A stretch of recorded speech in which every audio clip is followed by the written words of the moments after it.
What is up, everybody? It's your boy Doody, back again with another video. And you guys know, whenever you hear Whiterun, DSP done screwed something up, or of course he's crying about support or crying about something. And yeah, folks, that's what we have today.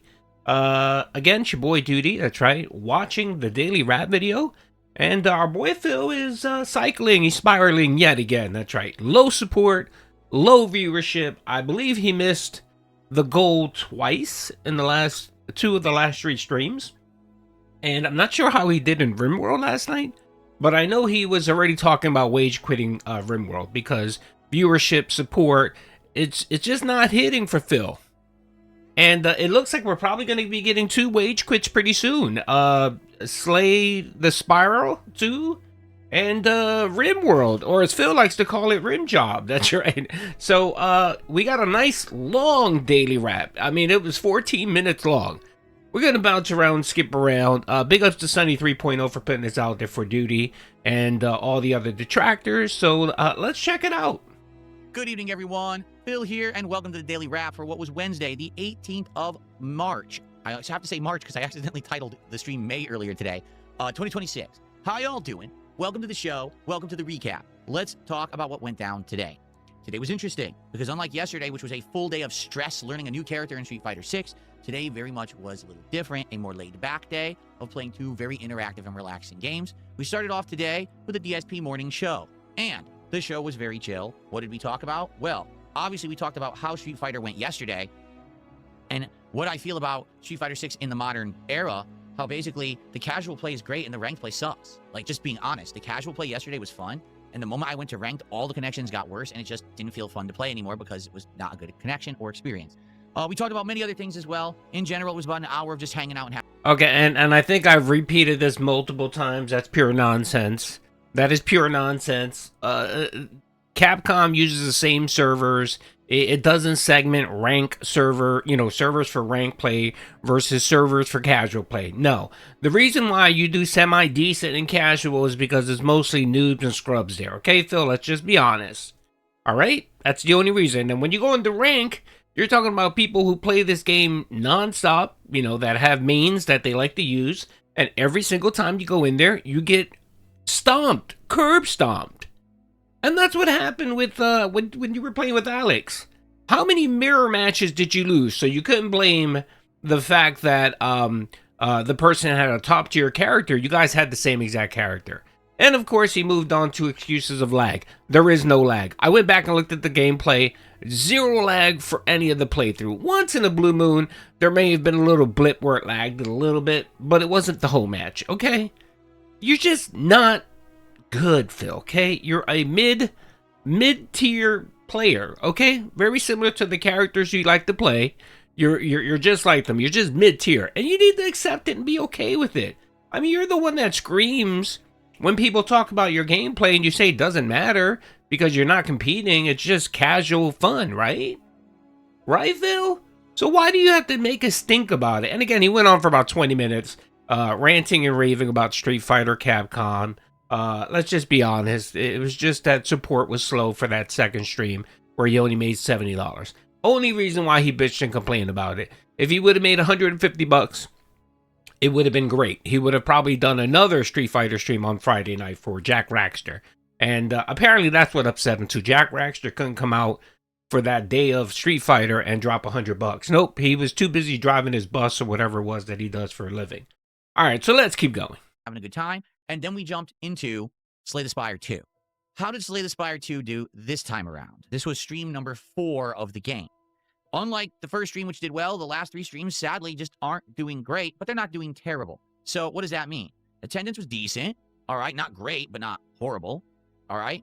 Engagement was good. We had several people who were very into the game and wanted to talk about the game, and then other people who just wanted to chat. That's a good thing about Slay the Spire because it's slow turn-based gameplay based with RNG and cards and things like that. I can talk with you guys the whole time. It's very conversational where we can chat while I'm also playing the game. It's not just about being focused on the game. That's a good thing. And so, today we made major progress. We started off continuing with the Regent run, and guess what? I got my second W. We actually completed...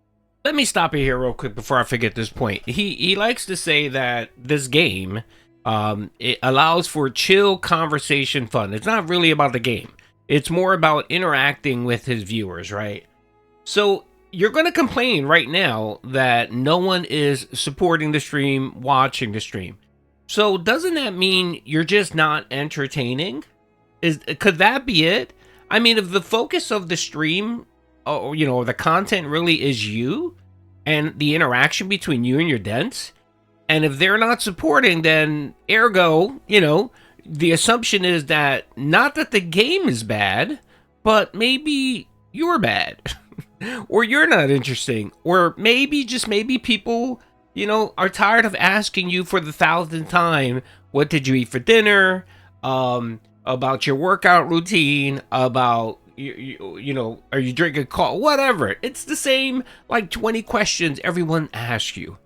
And you're at fault for this because you're the one that decides to dilute your content with your Q and beg sessions whenever support is slow. Maybe if you were to make that once a month and make it special, people would have different questions to ask you. They wouldn't be asking you the same 5 questions. So, all right, Phil, I want you to think about that because he's going to go on a little spiral here where he talks about how he doesn't understand why nobody watches, why no one supports.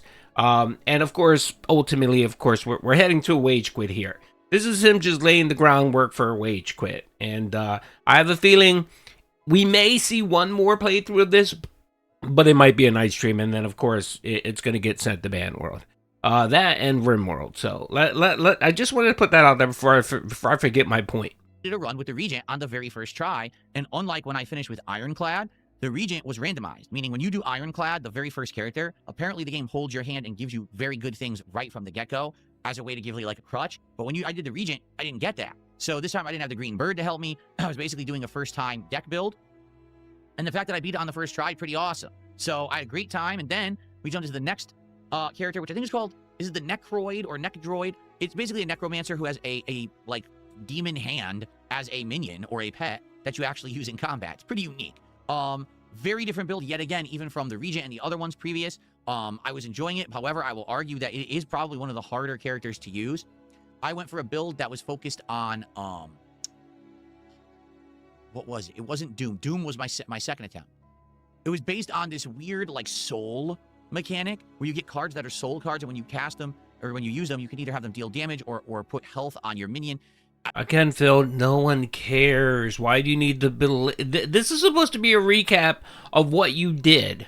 It's not supposed to be a play-by-play. This is why these goddamn videos go 14 minutes long. Because he's just rambling on to ramble on sake. I don't know. Maybe the Darziak tell him that the optimal video time is about 12 to 15 minutes long. And that's the reason why he's dragging out these goddamn videos. Jesus, God. Brevity is your friend, Phil. Like, again, what's the point of going to watch your content if you're going to tell everyone exactly what happened? Good God. All right. And don't go watch the content. It's not worth it. It really isn't. If you want to watch recaps, watch my clips. There you go. It just didn't jive. Like, I tried really hard to get it, and I got to, like, through the second act, and I just couldn't keep going. Basically, I blew it. And I was like, yeah, 20 minutes left. And I was like, I felt like that build wasn't for me. Let's see how far we can get in, like, 20 minutes? And we jump back into the second run with that same character. And I beat, like, the entire first act. I got right to the end of the first act in 20 minutes. We turboed through. This time I did a Doom build, and the Doom build kicked butt, all right? So today, great success with Slay the Spire 2 when it came to the gameplay elements. Had a great time. Next time around when we play it, we will continue on with this Necromancer character. And then there's another character we unlocked. I guess it's kind of like a robot. It's called the Defect. And we're probably going to try them too, okay? The only thing that really didn't work out today, honestly, attendance wasn't great. It was good. Support wasn't great. It was good. We still made a good amount. But it wasn't like a great amount. You know what I mean? So the game... so what do you mean, Phil? It wasn't what? The 150 that you're looking for? Just put goals back on, Phil, man. Just put your 150 goal, brother. Everyone knows that's what you're waiting for. That's what it is. The mere fact that you want to play this game where you want people to believe that you don't have a goal. Come on, man. You don't act this way if you don't have a goal, okay? You don't sit there and say, because what did he make, 115 bucks on the Spire playthrough? On the Slayer playthrough, whatever that game is called? He made 115 bucks? Okay, $35 away from hitting your goal. That's not bad, brother. It isn't bad. For streaming video games, you should not be complaining. but he wants to tell you how support's okay and not great. Compared to what? Again, Phil, when you do shit like this, people ask those questions and say, well, wait a minute, what is your goal? What are you comparing it to? If you're saying that $115 isn't great, then what's great? In your eyes, Phil, what is great? 150? So it sounds like you do have a goal. All right, come on, let's keep going. Does work. It just hasn't caught on as a game that's like, how can I say? It's weird to me that the game has over 500K concurrent players at its peak every day on Steam, and it's a low attendance, only okay support stream for me. It's head scratching. But then again, I think it's due to the audience that I've cultivated over the years. When for over a decade, I was someone who only played on consoles and only really played big AAA games. It's going to be a while likely until I get people to understand that I want to play these smaller scale indie style games that are worth playing because they're good. I mean, last year, I said That's a lie, Phil. That is a lie. You played Truck Simulator. That was fine. That made your goal for what, 3 or 4 months. You played Rimworld, which has been for the most part supported. Mostly all your streams of that have been supported. What other indie game did you? But you played Balautro, whatever that game is. That was supported until you didn't hit a goal, and then you wage quit that. How many indie games do we have to go and talk about where it was supported? So this excuse here is just nonsense. It's just nonsense, Phil. It's just no one cares. Like I don't get this. I don't understand why he doesn't see the correlation. Like he likes to look at patterns. Okay, well look at this pattern, Phil. You just said right now that there's a game that has whatever 500,000 players on Steam online. It's one of the most popular games out there. Yet no one wants to come watch you play it. Okay, that should tell you something, Phil. That in that equation, you're the only difference. You're playing it. So that should tell you something. It should tell you that maybe it's you. Maybe people don't want to come and watch a 43-year-old poor shitty gamer play video games.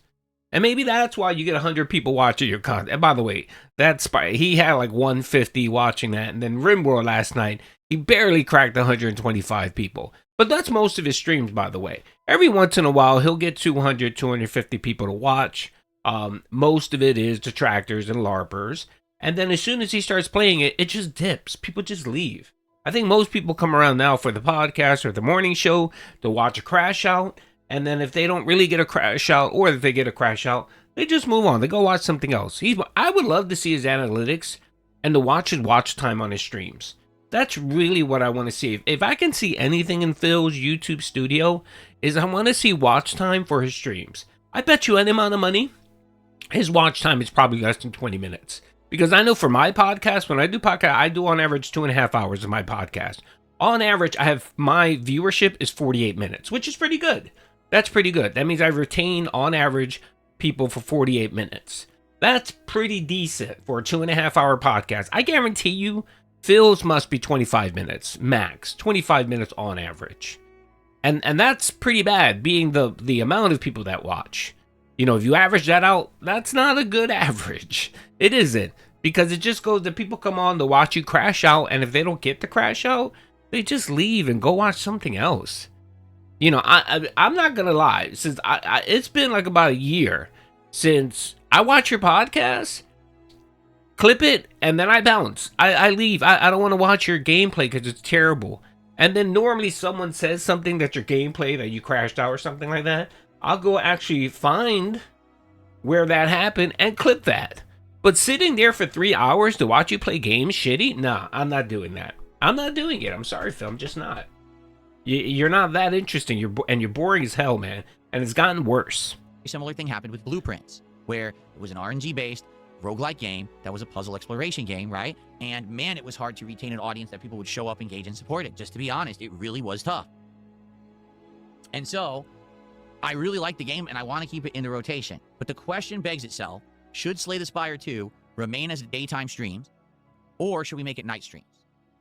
The way I see it, we have one more character to try, and then we've tried them all. There's only 5 characters in this early build of the game. So maybe after we've tried all 5 characters, then we say, okay, let's adjust this and make it a night stream. Will there be enough people on a late stream to actually support it and make it work? These are big question marks. Thing is, we don't have to worry about this till next week now, but I'm curious what your thoughts are. Let me know what you think of Slay the Spire 2. If you're a daytime viewer, would you be willing to come to a late stream? I'm all ears, okay? All right, now. Yeah, that shit's getting sent to Ban World. That's getting sent to Ban World with all the other playthroughs that just didn't make enough money. Say goodbye. Tonight's late stream was Rimworld. And if you remember, after Rimworld on Sunday night, this was another big question mark for me. Why? Well, Rimworld had historically done well ever since we started playing it on the final day of 2025. Usually, we would get a decent-sized crowd, albeit smaller than a popular game, but it's kind of a staple crowd of people who come by for Rimworld every time, and they would engage highly to explain the mechanics of the game to me and to support the game. In fact, Rimworld had been one of the best and most consistently supported games that I've played. An indie gameplay. Remember that, folks. An indie game. Except for Sunday, when all of a sudden it slowed down dramatically and the stream actually performed worse than the Slay the Spire stream. So, yeah, that's concerning. A game that's always been doing well, all of a sudden the support was not very slow, but was slower, right? So tonight, I basically opened up the stream just asking people straight up, do you think that Rimworld's played out? Do you think that maybe now we should move on and do other stuff?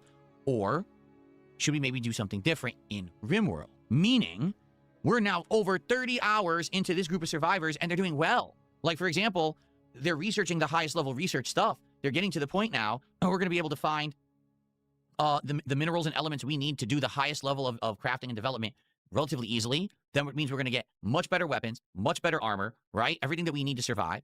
We're going to be able to be moving out and attacking other enemies, doing caravans and fights, and pretty soon, no lie, we're going to be able to research the spacecraft. So it very well could be that within a few more streams, we're at endgame, right? And basically the feedback that people gave me was, I may not realize this because I didn't, most people do not play Rimworld to completion. Most people play Rimworld to a point where the fun, zany, unpredictable stuff kind of stops happening. And okay, so he found an excuse to wage quit with Rimworld. That's all what he's saying here. He's explaining, oh, not everyone plays it to completion. They play it to a certain point and then quit it. So this gives me an excuse to wage quit this game. Right, Phil? All right, keep going. Then they just stop playing Rimworld and they restart. And they'll have a new group of survivors with a new group of variables. A lot of people. All right, let's move it forward. Let's play Rimworld for tonight. Let's see how it goes. If by the end of tonight we are so bored that we don't want to make any more progress with this group, we'll save them up and then let's start over and do a DLC or something, right? I've actually heard. So anyway, how did the night go? The first hour was chaos. If you remember, no one 11 cares. days to finish because they were going to get attacked. No one cares. Caravan.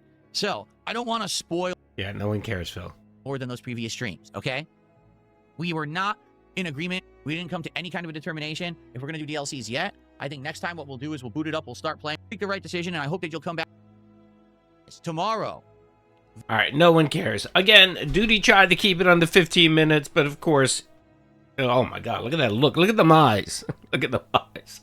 I tried my best to cut it back. I just couldn't. I'm sorry. I did my best.